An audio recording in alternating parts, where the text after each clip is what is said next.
I'm Jeanne Allen, and I am here today with another amazing guest for Edreform in 10, Chris Papst. He's not only a Fox 45 veteran reporter in Baltimore, but he is the author of a relatively new book called Failure Factory: How Baltimore City Schools Deprive Taxpayers and Students of Their Future. Chris, welcome. Yeah, thank you for having me. I appreciate it. There's so much we could talk about. We could talk about 10 times 10 minutes over and over and over again. But this is a big, meaty issue. We have a city in Maryland, one of the 13 original colonies, that has failed by leaps and bounds to educate students. Help me frame that for our viewers and listeners. So the way that I wrote the book because I don't think a lot of people really understand what's happening in public education. I don't think they understand how the money is being spent, what is happening in the schools, data manipulation, lowering of academic standards to make the adults look better because the schools have better pass-fail rates, but yet the students aren't getting the education that they need. I really don't think people understand this. And what is happening in Baltimore is happening throughout the entire country. And the case that I'm making with Failure Factory is that Baltimore City is really at the end stages of what happens to a society, what happens to a community when you have a failing public education system. And we can see in Baltimore the blight, the crime. Every single year, Baltimore is one of the most dangerous, murderous cities, not just in America, but in the entire Western Hemisphere. And the case I'm making in Failure Factory is those issues are not the problem. Those issues are a symptom of the problem. The problem is that the city has an extremely expensive education system that for many, many years is simply not giving the people of that city the education they need. You know, it's really interesting. You're so right that it is the symptom. When Washington, D.C. was failing miserably 30 years ago, and no one thought that it could turn around, the only thing that really saved it was Congress intervening, taking it over, appointing a new comptroller, putting the mayor in control of the city superintendent, and then eventually they began to find some of the incredible horrors over time and corruption, frankly. Mm-hmm. And to this day, it's not nearly what it was in the heyday of higher achievement, but it is dramatically better, and people feel safe. So many people don't feel safe. They don't feel like there's anyone really in control in Baltimore. And yet I think most people have a hard time believing this because our followers, for example, on this show and in the work that many of us do around the country, they see Florida, they see Arizona, they see Indianapolis, they see Tennessee improving, they even see Mississippi improving. And I want to come to that because you have their former leader helping run Maryland schools. How can you help people? Give me some examples so people can understand that this is kind of this is a third world compared to the rest of the country when it comes to the economic and educational achievement. I would say that most people listening to us right now are not scheduling a vacation in West Baltimore. They're not scheduling a vacation in South Baltimore or East Baltimore. And there's a reason for that. Those areas are filled with extreme poverty, crime, blighted structures, empty buildings that are falling over. Baltimore's a really struggling city. And I say that with no joy or pride. Like, it is a struggling city.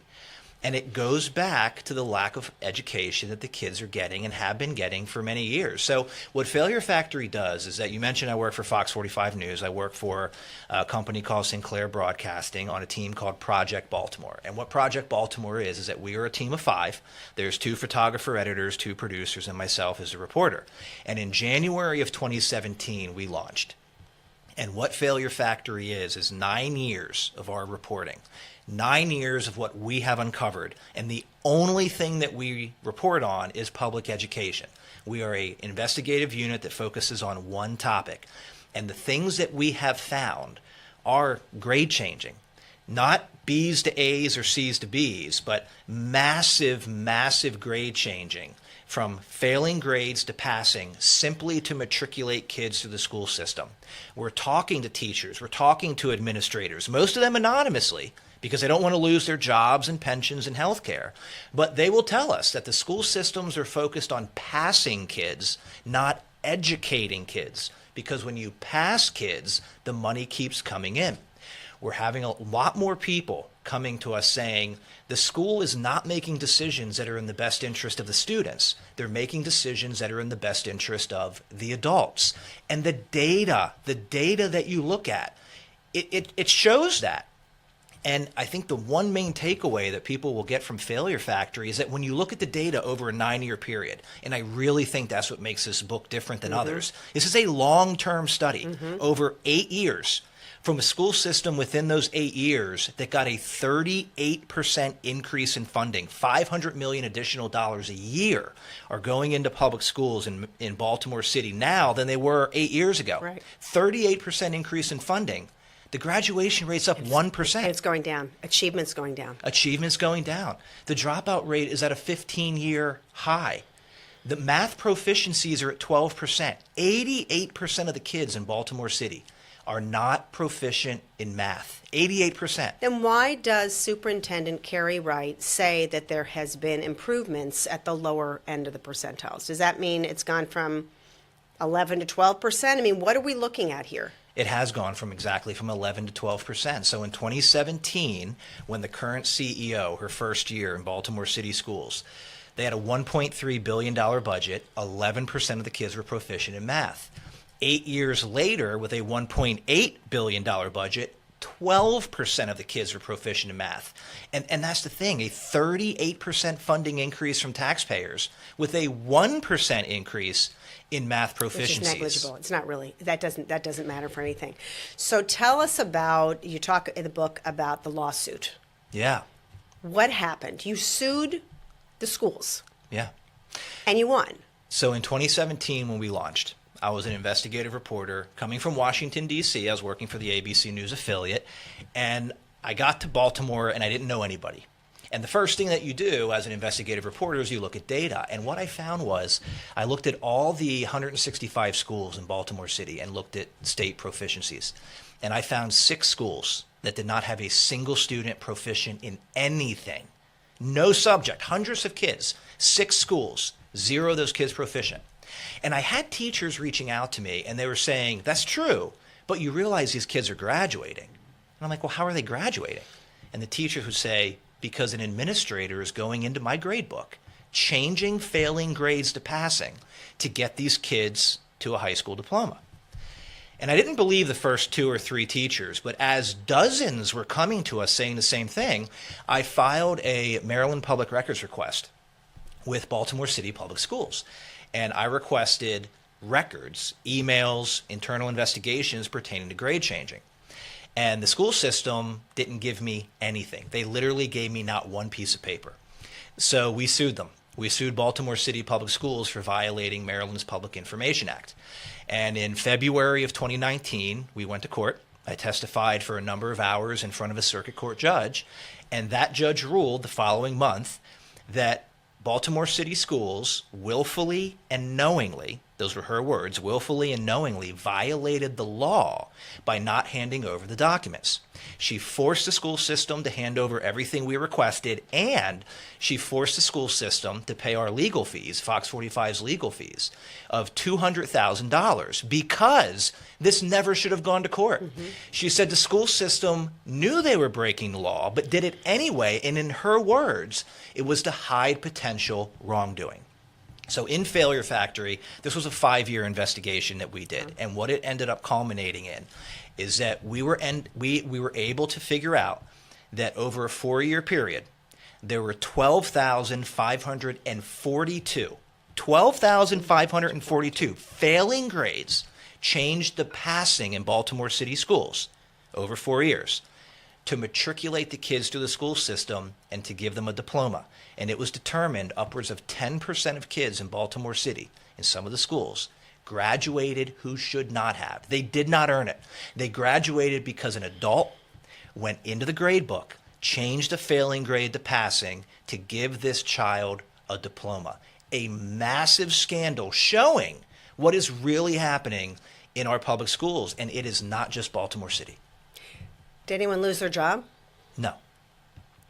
And that really should say something to anyone. The CEO of the school system 10 years. is still there. She's still there. 10 years. Still here. After everything that we just talked about. 38% funding increase, 1% graduation rate increase, 1% math proficiency increase. A lawsuit that you lose to a news organization still keeps her job. You also found ghost students, that there really wasn't students that the system was counting. We see that a lot.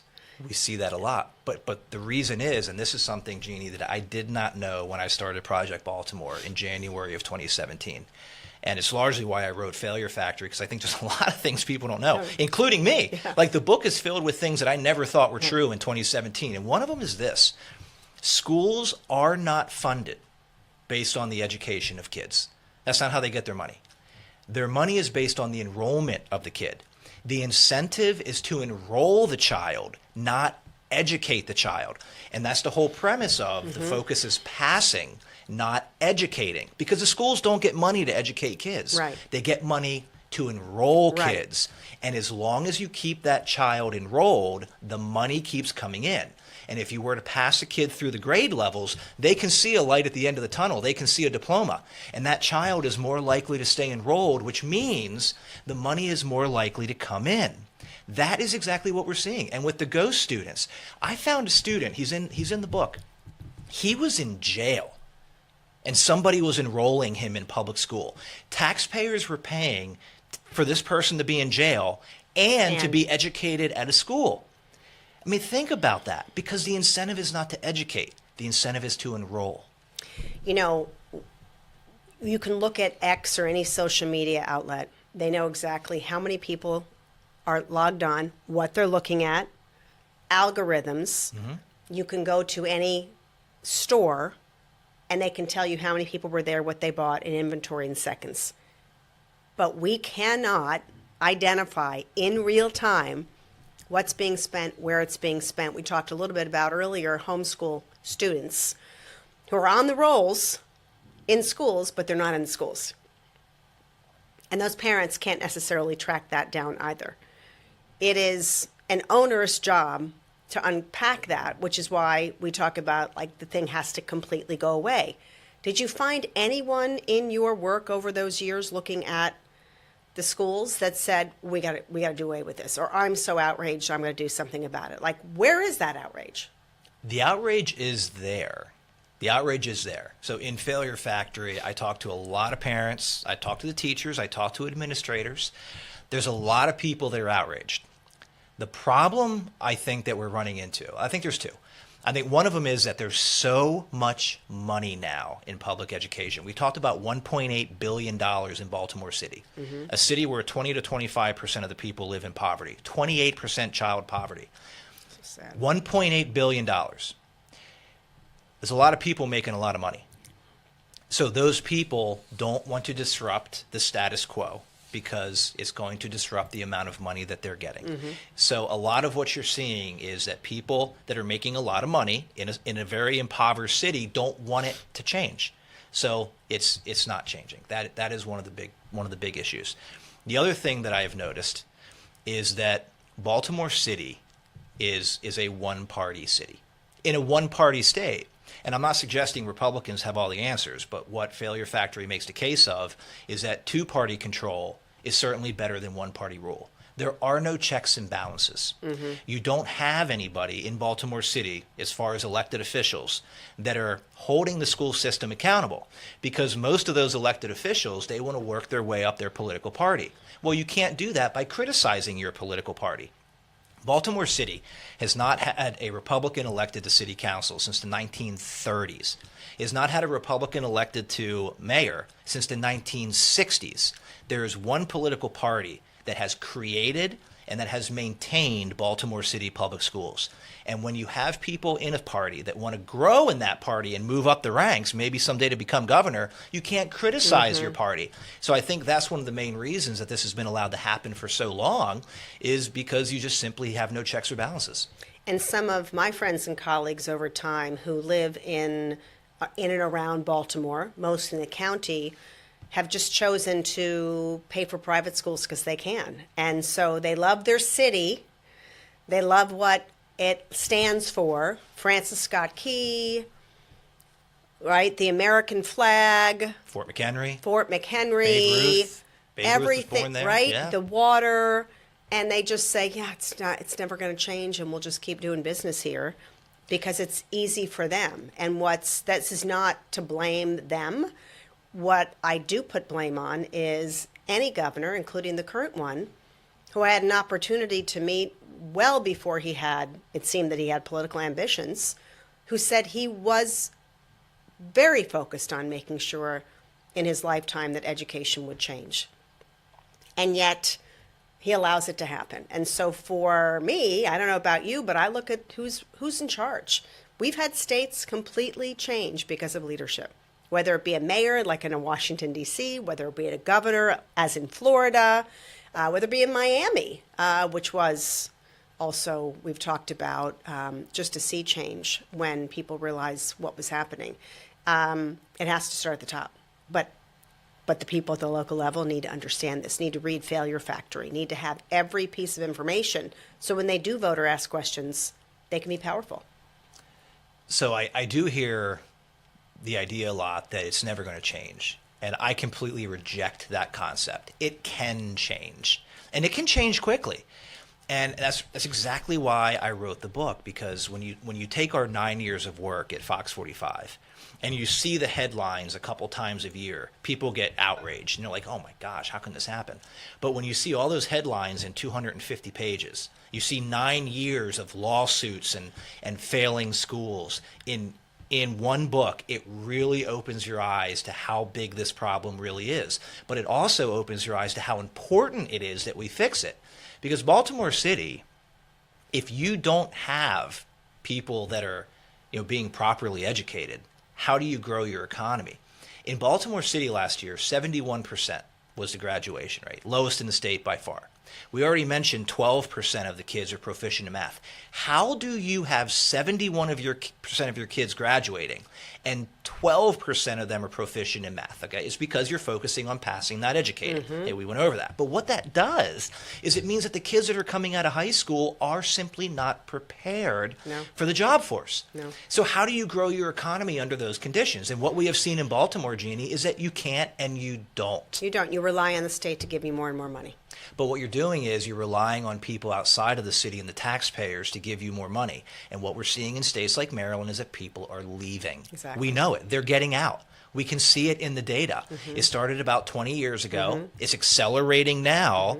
And at what point is the state going to say, we're losing too many of our taxpayers, we have to do something to bring taxpayers in? That hasn't happened yet. And until that does happen, these other issues aren't going to work themselves out. But it all goes back to the voters. It goes back to the community and the people. You got to stand up. You got to vote for the right people. And what I mean by the right people is simply people that are going to hold the school systems accountable for how much money they're getting. And I would add, give them the freedom and flexibility to do the job or put them out of business if they don't. Chris, this has been such a pleasure to talk to you, and I don't think it is at all an understatement to say that unless they change education, they won't change the economy. We know that. We have to commit to that. We have to hold people accountable for that. So thank you for doing the book on Failure Factory. Everybody can get it out there on Amazon. Chris Papst, thanks for joining Edreform at 10. Thank you.